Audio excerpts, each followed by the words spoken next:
Hola, soy Santi. Hi, I'm Angela.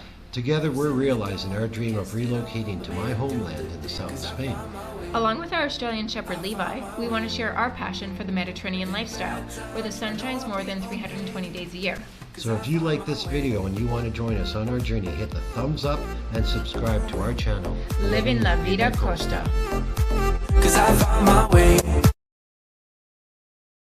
Hi, good morning. We are in Mil Palmeras. Mil Palmeras, so about 5 kilometers from our house, Yeah. which is Pretty in that much, direction. Yeah, that way. Or you could see the cliffs. So we're pretty much over there where the cliffs are. And as you can see, it's 10:30. It's well, the car said it's about 20 degrees. Yeah. And I mean, we're what? We're like November 26th. Yeah. It's a Tuesday. Almost December. So this would be like a typical winter day, I guess, in Spain. Yeah. This is winter in La Costa Blanca. Yes. But look at that. Look at that beach. Look at that view. So that area here In the summer, that is packed. crazy. Where you see the blue and white building, that's a Greek restaurant. Yeah. And then if you turn left and you go in there, it's all little restaurants. It's like a little area of restaurants. Yeah. But I'll turn around, I'll let you see the path here. Absolutely amazing. So yeah, so we wanted to come on here today and just apologize. So we pulled our Paris video because when we filmed it, obviously we were there at night, and I told Santi that he doesn't listen. You know, listen, Linda, no, listen.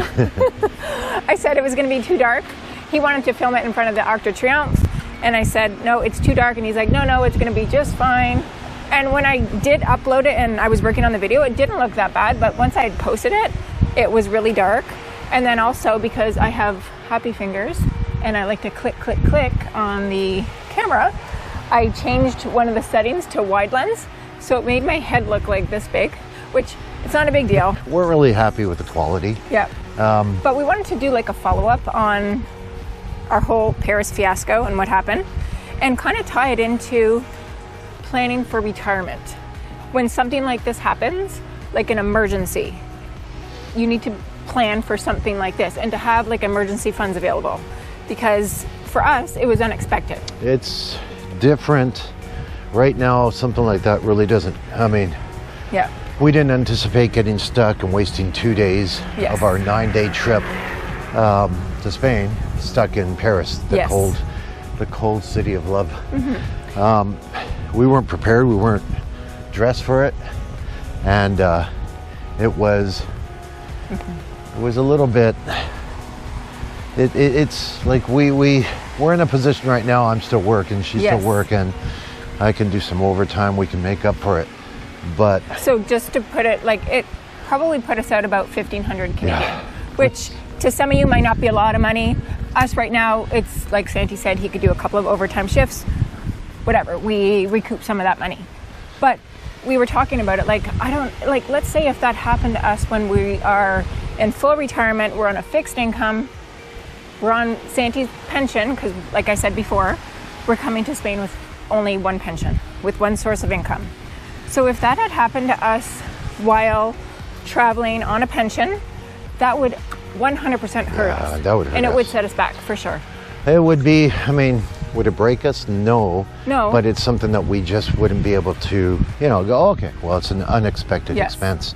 There's a big difference to where we are right now and where we will be in a few years. Yes.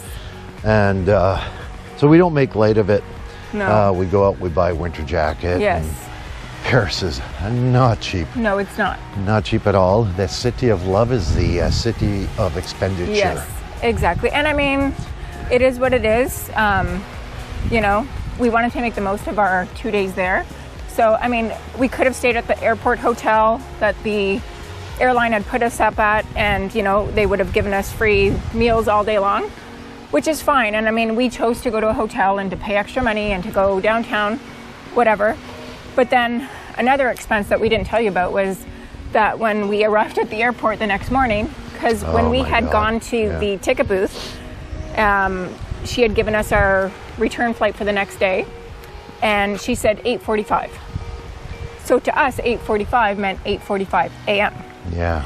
So when we show up the next morning and we enter the airport, and I look up on the board, and I see Alicante 9:45 a.m. And I'm like, hun, she told us 8:45, Yeah. so there must be a mistake. Yeah. So he pulls out the ticket, and wouldn't you know it, it was for 8:45 p.m. Yeah, 2045. So we would have literally been stuck in Paris at the airport for 2 days, basically, from 8 a.m. the day before until 8:45. Well, yeah, almost 2 days. Yeah. and Let's just say. That's so this is how it went. We scheduled an Uber to pick us up. Yes. At 5:30 or Yeah. 5:45 in the morning. Yeah. Arrived at the airport at 6:20. Walked in, saw the departure board, looked at each other, and I think we both immediately had a heart attack. Yes, exactly. And it was like, are you And we're kidding me? and we're like, we can't stay in this airport all day until 8:45. Like, what are we going to do with our luggage if we Are we- decided to like oh go my downtown God. again? Like, it was a mess. So at that point, I'm like, let's just find something. So I went on booking.com, no flights available. Then I just searched, I can't remember the website, but anyway, I saw a flight for the 9:45 a.m. flight. So I booked that. So that cost us 500 Canadian. Like, I was ready. And that Got was it. just one way I from have- Paris to Alicante. I have to be honest. We were ready to take a train, sorry. I was ready to look up trains from Paris connecting. I don't care. I was even considering taking a bus, even if it took. But the idea of being stuck Yeah. in Charles de Gaulle Airport all day after Yeah. 2 days of travel, yeah, it was crazy. Look at this little spot here. I'm just going to turn Yeah. around here, and So there's little like bar a here. little Yeah. bar, and are they playing racquetball or are they No, playing no. pickleball? Hey, that's pickleball. Yeah. There For we all go. you pickleball fanatics. To live in a country that you can play pickleball all year round. You can bike, you can walk, Yeah. you can run all year round. Then you can go have a little beer at the clubhouse. Like, absolutely Yeah. amazing. I'm just gonna turn around. So look at this, just absolutely. Oh, it's gorgeous. How do you beat this? Like, how do you, like, look at this. Yeah. You're talking winter and water is still crystal clear. You got people sitting out there on the lawn chair just enjoying the sun. I want to do that. That's what I want to do. That's our plan. Yeah, that's our plan. But yeah, so getting back to having a contingency plan, emergency fund for whenever you are in retirement, I think that's the one takeaway from this experience, is that we are going to budget from now until we retire. We're going to set aside some money every month, because in case something like this does happen, we don't want to be caught off guard. We don't want this to interfere with other funds that our money is going toward for the months, our monthly expenses. So I think the main takeaway is that we are definitely going to be planning a little bit better for our retirement and having that emergency fund available.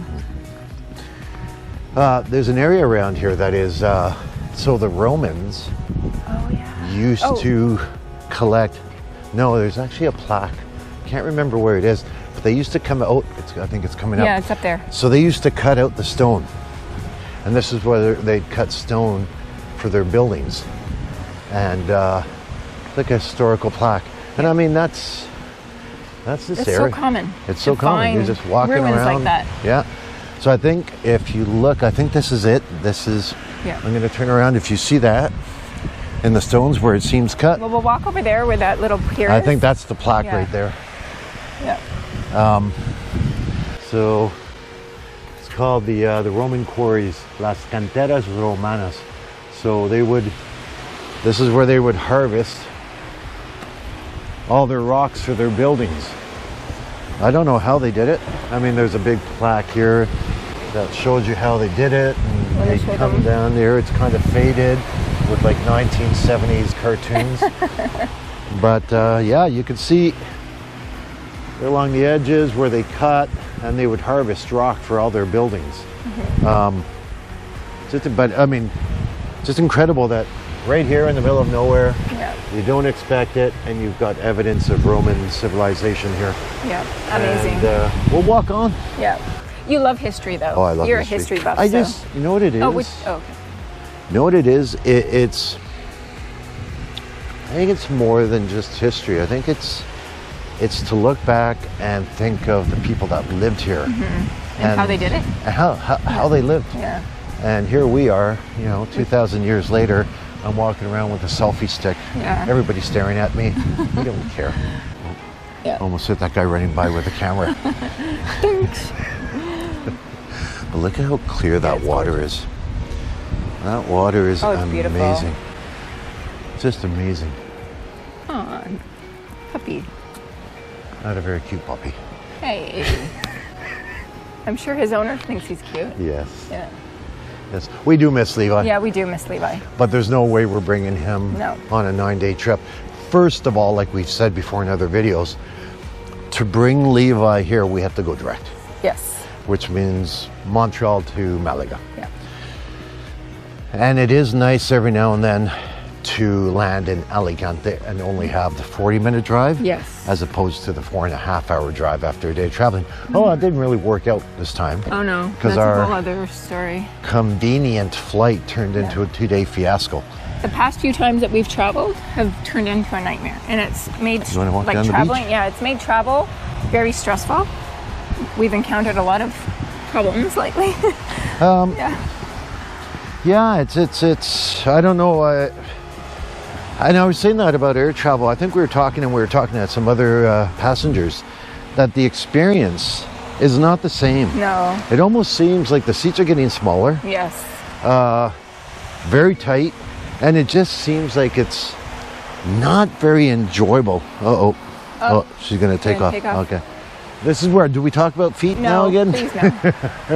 And do not pan on my feet. That is nasty.